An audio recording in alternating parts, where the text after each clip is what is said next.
Hello everyone, my name is Ryan Cam, here with my 10 least favorite movies of 2021 list. If you'd like to check out my 10 favorite movies of the year list, it will be linked in the eye in the right hand corner. Please be sure to check that out, because there is nothing but negativity in this video.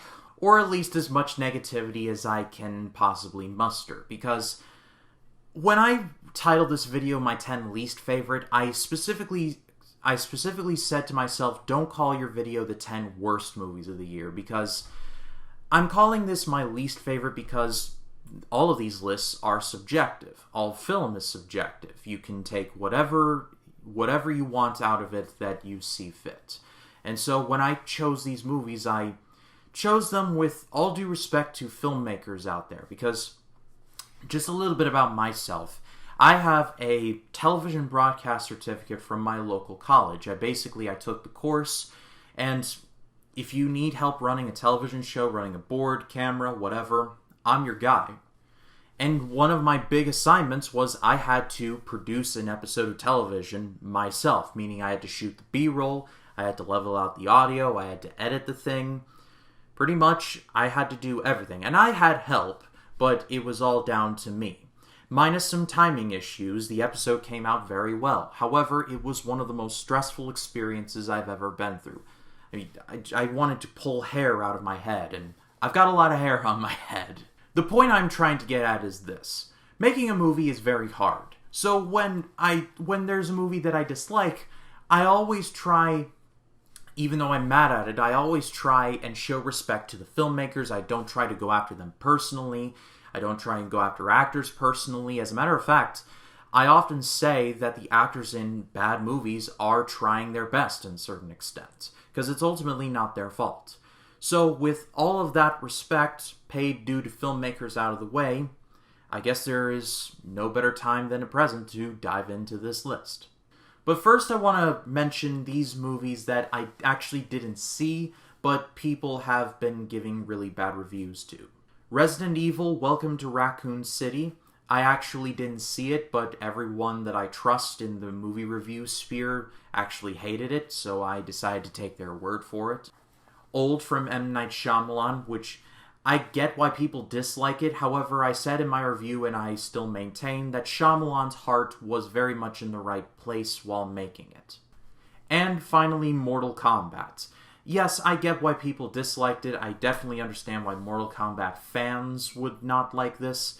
However, the combat in the movie was actually quite good, and I like how the movie was actually taken seriously, and unlike the 95 version, which just felt like a cash grab and over-the-top garbage. I hope they do a Mortal Kombat 2, and with the tease of Johnny Cage, aka an actually interesting main character, I hope that he is the focus. Cast The Miz as Johnny Cage, you cowards. So with that out of the way, let's dig into the main list, starting with number 10. Number 10, Voyagers. When I initially saw this movie, I believe I gave it a good rating. I liked the conflict that ensued throughout, but the more I thought about it, the more it just kind of sank a little for me. It just felt like empty teenage drama. It felt like exactly what happened. Kids who have been deprived of these emotions, and so expressing it in the worst way possible. Lord of the Flies in space, if you will. Colin Farrell and Lily Rose Depp are really the only tolerable characters here. Ty Sheridan, too, to an extent. The rest are just complete write-offs. So this isn't exactly a horrible movie. However, I feel like a premise like this could have been done 1,000 times better. Number 9, Profile. Speaking of premises that could have been done 1,000 times better, here's Profile. I like the idea of this. A journalist going undercover into an Islam terrorist cell. I mean, that's actually quite cool. Add on to the fact that this movie was based on a true story, and you got a recipe for success. However, I just found the movie to be just largely boring. And I have a feeling that there was an idea of realism behind this, which, again, I do respect. However, a lot of this movie was just video chats between this reporter and her boyfriend, and this reporter and the terrorist guy. Just, it felt like there was almost no forward momentum at times. Not to mention that by the end, the main character just kind of comes off as super unlikable. She gets so deep into this story that she just loses herself. But instead of, trying to bring herself back, she just kind of throws herself full force into it under the guise of, I can change him.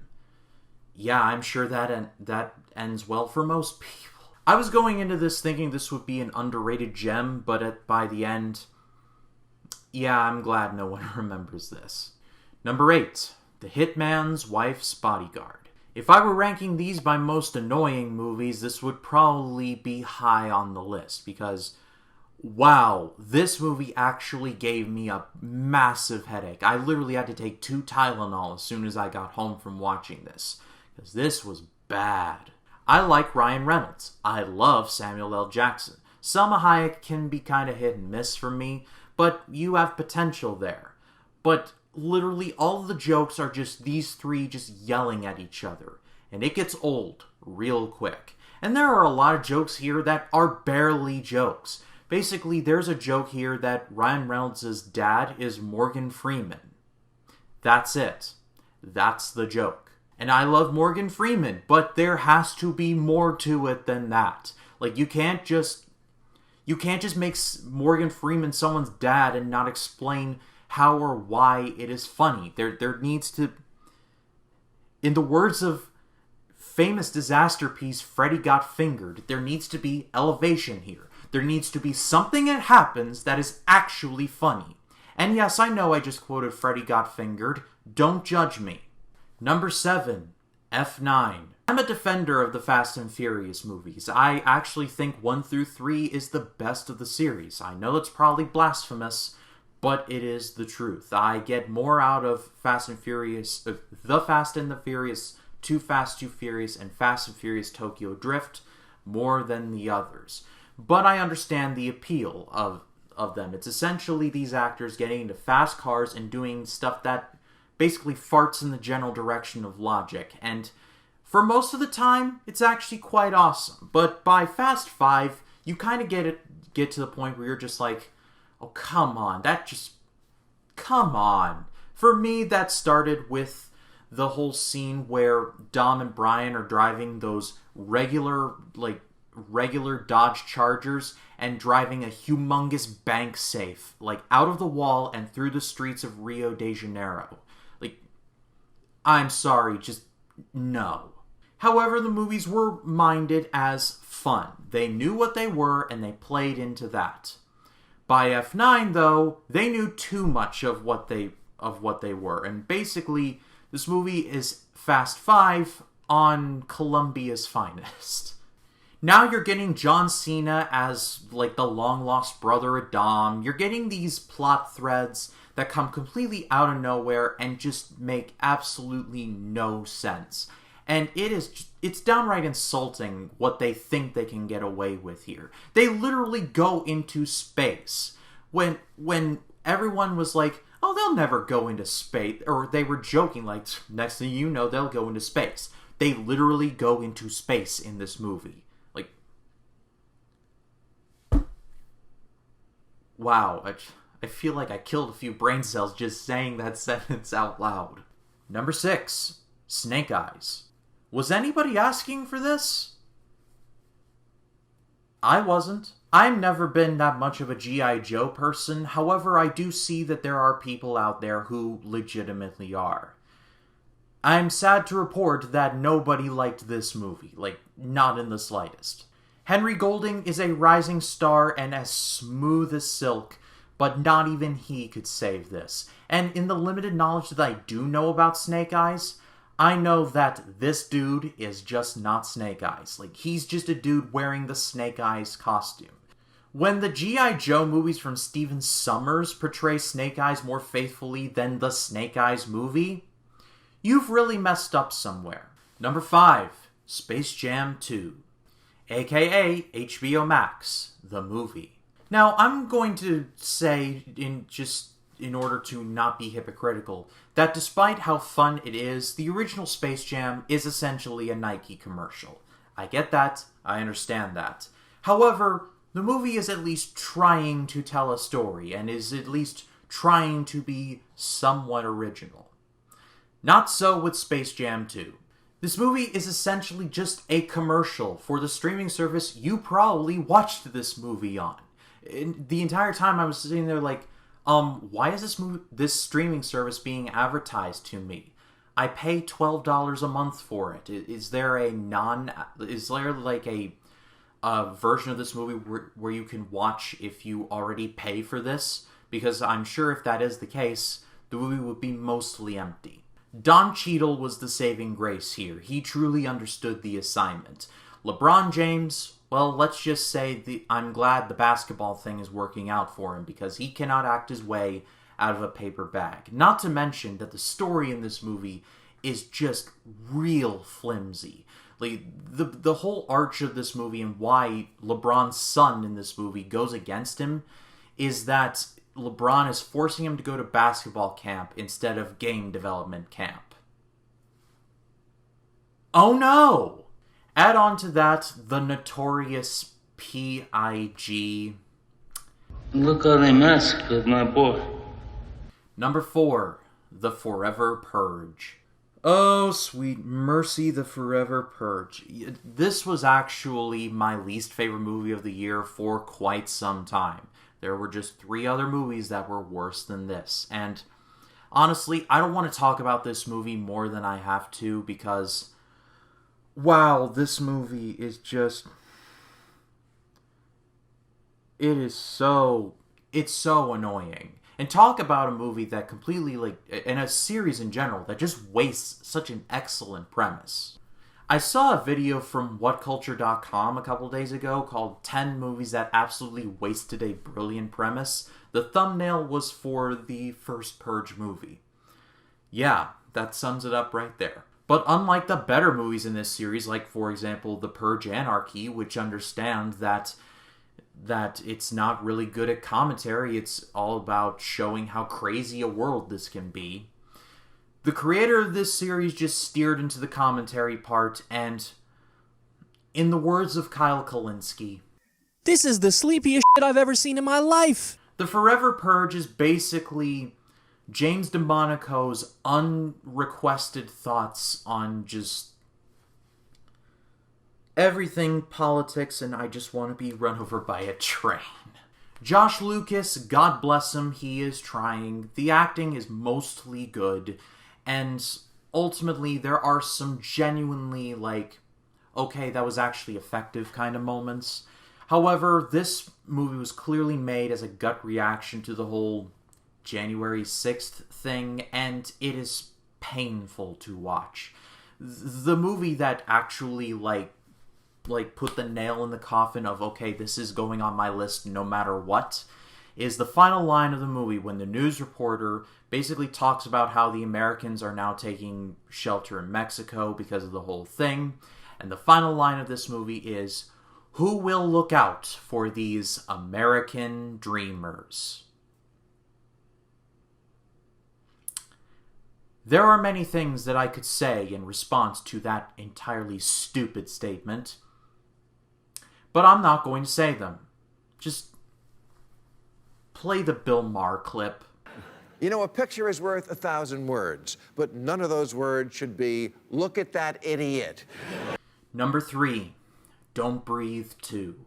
If you have followed me for any length of time, you will know that I love the first Don't Breathe. For a while, it was my favorite horror movie of the 2010s. I thought it was incredibly effective, and it had more than a few scenes that legit stayed with me, even months after I first saw it. It's rare when that happens, and Fede Alvarez did an excellent job with it. And then Part 2 came out, and this movie had the stones to try and make us root for Stephen Lang's character.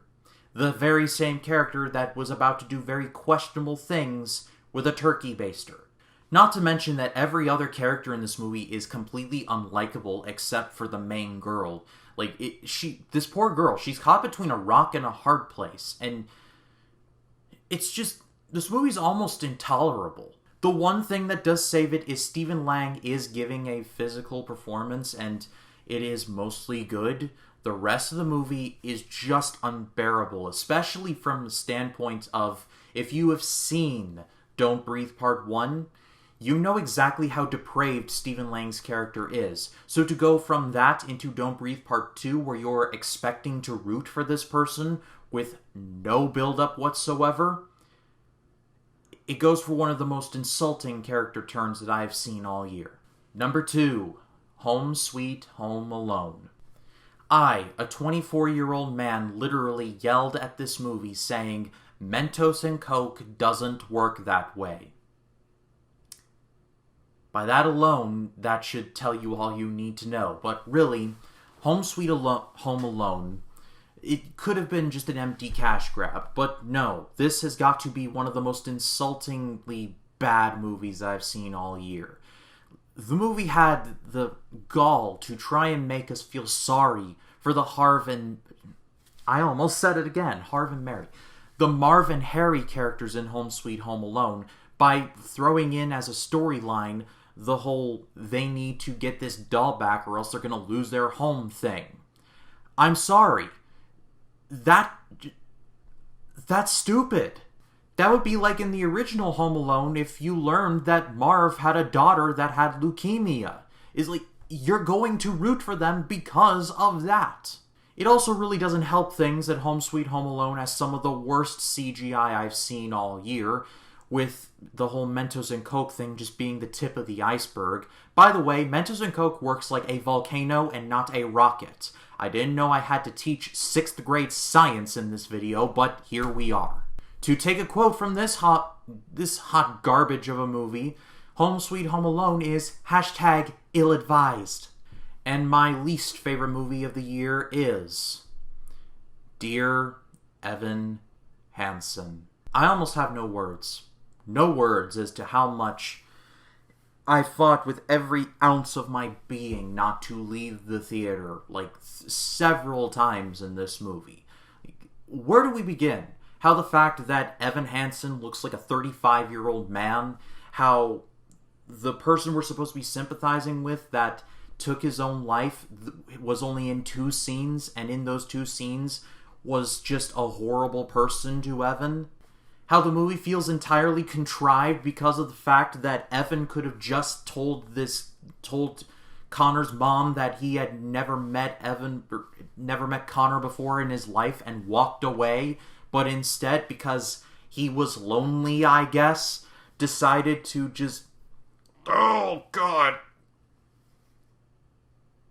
Oh, I am turning into a whole body cringe just thinking about it. It's also worse when you consider that this director, Stephen Chbosky, has actually directed good coming-of-age movies. See Perks of Being a Wallflower. It's 1,000 times better than this crap.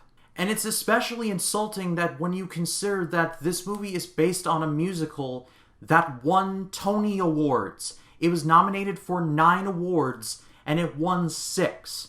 One of them being for Ben Platt in this very role. What? What the fuck?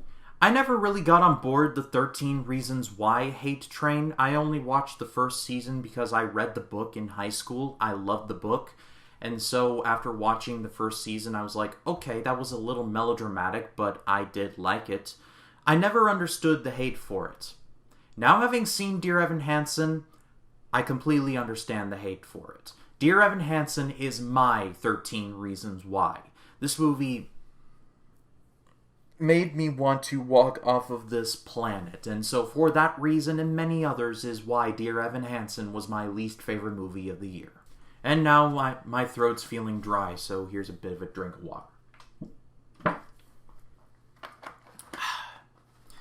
So, I ask you, what was your least favorite movie of the year, or movies of the year? Leave them in the comments. I'd love to read what your picks are. Also, please be sure to check out my best movies of the year list, linked in the eye in the right-hand corner, and stay tuned for Friday as I'll be dropping my over-under video, where I'm going to be taking a look at 5 overlooked and underrated movies. So I have 5 for each. 5 overlooked and 5 underrated. So please be sure to be looking out for that. And if you like this video, please be sure to leave a like, comment your thoughts down below, and if you like this video and you want to see more like it, hit the subscribe button and click the bell to allow notifications. That way when a new video drops, you'll be the first to know about it. My name is Ryan Cam, And please, for the love of God, do not watch Dear Evan Hansen.